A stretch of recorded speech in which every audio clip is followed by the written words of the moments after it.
Hey everybody, I have been really enjoying watching season 2 of The Pitt, and I know it's mostly ER based, but they do have some surgery in there, and I thought it'd be really fun to watch some episodes together. So we're going to start with season 2, episode 1 of The Pitt from HBO. John Doe, dishwasher, penetrating trauma from a kitchen knife to the right chest. Assault or accident? Unclear. Initially had a pulse, lost it 2 blocks away. Okay, so this is a trauma alert, okay? They're at a level 1 trauma center, which is the highest level. They have, residents, all the staff. They're bringing in, EMS is bringing in a patient that had a stab wound to the chest at work. This is a dishwasher. And they're saying that they're giving the report about what happened, and they had pulses initially, but lost pulses on the way to the hospital.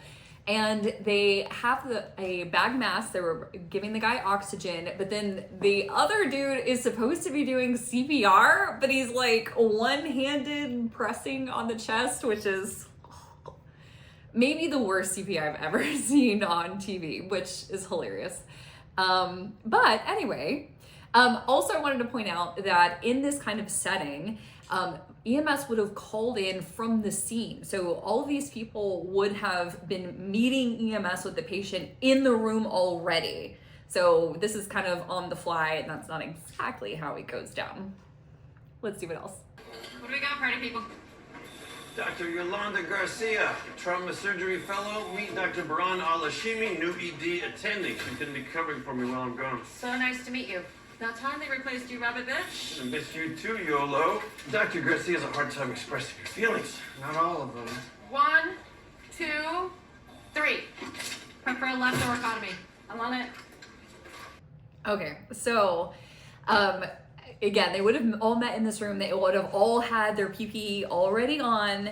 Everybody in this room already knows what their role exactly is going to be. So when the patient comes in, EMS is giving their report. There is none of this chit chat, okay? We're focused on the patient. Everybody helps bring him onto the bed, but then we don't immediately prep for a left thoracotomy. That's like 10 steps down the line. Somebody is already assigned to do the head to toe physical exam, starting with the airway, breathing, circulation. It's a whole ABC thing.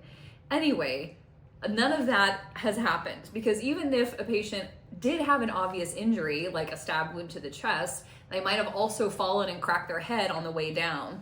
So you can't just discount other things that you don't already know about. So we still do the whole exam, and one person is saying it, and everybody involved already has a job. The nurses that are gonna hook up to the monitor are doing that. The nurses that are gonna do the IVs are doing that. The other resident that's gonna take off all the clothes is cutting off clothing because everything has to be exposed, and someone is taking notes. Then, after everybody knows all the information, then you start assessing what needs to be done to go forward. I'll hold on to them just in case. Is the VA even a trauma center? Not for medic runs, but they walk in falls, major NBCs, GSWs. FYI for, just so you're on the same page. So he's kind of throwing a little bit of shade that she's coming from a hospital that's not a level 1 trauma center designated. And she's saying, well, people still walking off the street having GSWs, gunshot wound. I think she said NBC, which is a motor vehicle collision, falls, of course, like falling from a ladder or falling off the roof kind of thing. But it's a little, shady to throw out that you don't really have experience doing this at this level. I also want to mention they're going to start MTP, or massive transfusion protocol, on this patient based on how much blood they have lost out of the chest tube. So they put a tube on the chest, on the side of the chest where he was stabbed. They're getting enough blood out of there, and hopefully also checking vital signs, which they're not mentioning. Stab wounds on the right. Why are we opening the left chest? Better access if it's tamponade, and you can cross-clamp the aorta. Your body, Whitaker, still gloves. Can I glove that? It's best if you watch the first one. This guy's dead anyway. Rude. Okay. Finish that retractor. Whitaker, give me a little room. I need to get to his heart. I'm in. Hook up the door seal. Want me to get that for you? Not right now. Okay, so they got 2 different things going on 2 different sides of the chest. On the right, they're doing the chest tube, and I thought they'd already had that in, but I guess not. And that's to drain out any blood that's accumulating on that side, and also air that might be pushing the lung down. And then on the left, they're doing a thoracotomy, which is just cutting between the ribs, spreading them open to like access with your hands into the chest. And they mentioned doing that to prepare for cardiac massage, because right now they're doing chest compressions, again, really poorly, by pushing on the sternum. But he's actually going to reach his hand in there and start massaging the heart directly. They also mentioned cross-clamping the aorta. If you had a bleed or bleeding from a large vessel that was below the diaphragm, putting a clamp on the aorta above the diaphragm where they have access to it in the chest will stop all that bleeding and keep the blood in the chest and up to the brain so that they can catch up and get that bleeding stopped, but the major vital organs are still getting blood at that time. So that's their goal here. No tamponade. Pretty dry in here. She's mentioning cardiac tamponade. That's where you'd have bleeding inside the sac that contains the heart, the pericardium, putting pressure on the heart, not letting it do its job. But they're not really seeing that. And here they're saying that the left side of the chest is looking pretty good. Heart's empty. Somebody start cardiac massage. I'll cross clamp. Yeah, I got it. You do these one-handed, pushing up against the breastbone, 4 fingers. Very good. Not much. You can definitely do two-handed as well, Too much blood suction. We're tracking along. Try to identify the source, Could be the right ventricle. or more likely the hilum. Press left pads. Siri, turn on silent mode. So they have a chest tube in the right, they open the left chest, haven't fixed the problem yet. So now they're gonna do the same thing they did on the left on the right and open up that chest on that side to see if they can find where all this blood is coming from. Again, probably in correlation with whatever his vital signs are. But you saw earlier when they were putting the chest tube, both attendings are looking to see like how much blood is coming out of there. There are very specific protocols for how much blood initially comes out, or how much blood comes out in the first few hours, and that will help determine if a recommendation to go to the OR is needed. But I also wanted to point out, a lot of these people would not be here in this case. We'd really pare down the whole team for people that are just needed to be there. There's a lot of folks standing around, and that's not really useful. Also, they wouldn't really have 2 ER attendings. Why are they both there? Also, a lot of the people in this room would actually be surgeons and not ER providers at this level of trauma. So there's one trauma fellow who's here, Yolanda, I forgot her last name. And she's a fellow, but she's the only surgeon in the room. But in reality, this whole trauma team would be made up of mostly surgeons, and then they would have a ER attending there probably, maybe an ER resident. But for the most part, the residents are surgery residents, the attendings are trauma surgery attendings. So that's a little different for TB. Yeah, look at the source. Proximal hilum is under the sternum, along with most of the right ventricle. You need better exposure. Convert to a clamshell. Exactly. Trauma shears.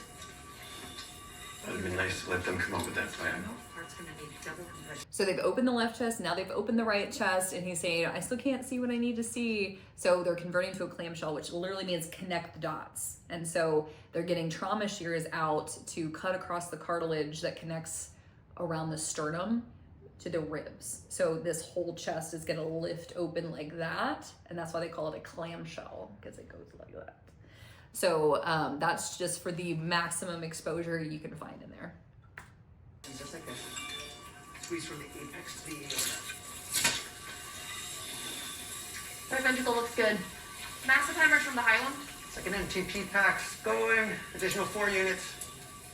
Hilar injury looks very proximal, maybe pulmonary artery and vein.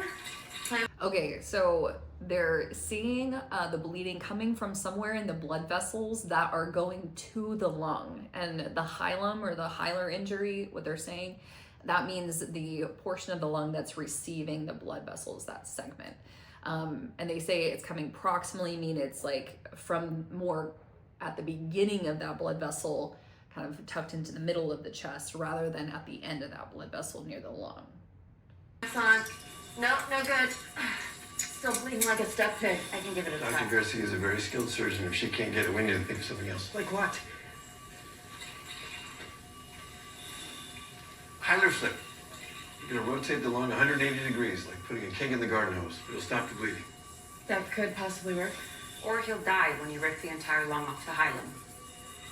Okay, lots of drama. Okay, so so Dr. Garcia, who's the trauma fellow, was trying to put a clamp on the artery, you know, so that the part with the hole in it is no longer getting the blood. Okay, she tries like once, I think, and suddenly it's like, this is impossible and nobody else could possibly do it. So we gotta come up with something crazy. So he's essentially saying the blood is coming in, here's the lung, and they're gonna twist it to cut off the blood flow to stop the bleeding. I mean, in theory, but also they've already said that the hole is really close to the beginning of the artery, not the end of the artery. So you gotta make sure the part that has the injury is actually the part that you're twisting, or closer to the front of the artery. So it's a little bit of a crazy idea. So, but let's see how it goes. Gently. Very, very gently, very, very slowly.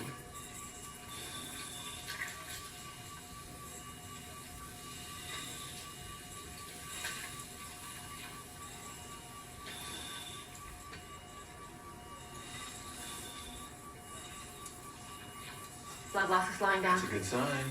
Hilum looks dry. The heart feels empty. Okay, we fixed the leak. Now let's fill the tank. So improvements all of a sudden. Also, there's like no blood in that field, but and the guy doing the cardiac massage is like petting the heart, but it's okay. So anyway, they twisted the hilum. Supposedly that stopped the bleeding. Everything looks dry now. And now they just needed to give the MTP, or that all those transfusions, time to catch up basically with the blood loss. Hard landing hemorrhage on the right. Looks like the flip worked. How's the heart working? Feels full of blood. First time since we started. Hold compressions. Quivering bag of worms. Oof. Resume compressions. When the heart quivers like that, it's obvious VFib. Okay, internal. This person also should be on a monitor. Like, the monitor is in the background and I can't see anything about it other than like straight lines. So I'm not sure if they ever hooked up the guy on the monitor, but yeah. So, but VFib is a shockable rhythm. Not all rhythms that need CPR, you can shock people and get a result, but VFib is one of them. So you see the paddles are gonna shock this guy. Paddles ready? Charge two. 25 50 joules. 50 gets it right the first time. Charge. Okay, Whitaker, when you're ready. Clear. That's what normal sinus looks like. Strong carotid. Saline lap pads and up to the OR. Okay, that's the end of this case. They're gonna take him to the OR. All right, so overall, a little chaotic in there. Lots of cooks in the kitchen, not nearly enough surgeons in the kitchen. But interesting, experience that they're having here. Clamshells are very unusual. They are very damage control, very like worst case scenario. Doing a thoracotomy, like an ED thoracotomy, where they've cut open the chest and they're massaging the heart, just on one side, has only like a 20-ish% survival rate. It's a little higher for penetrating trauma, like a gunshot wound or a stab wound. It's lower for blunt injury, like a car accident or something like that.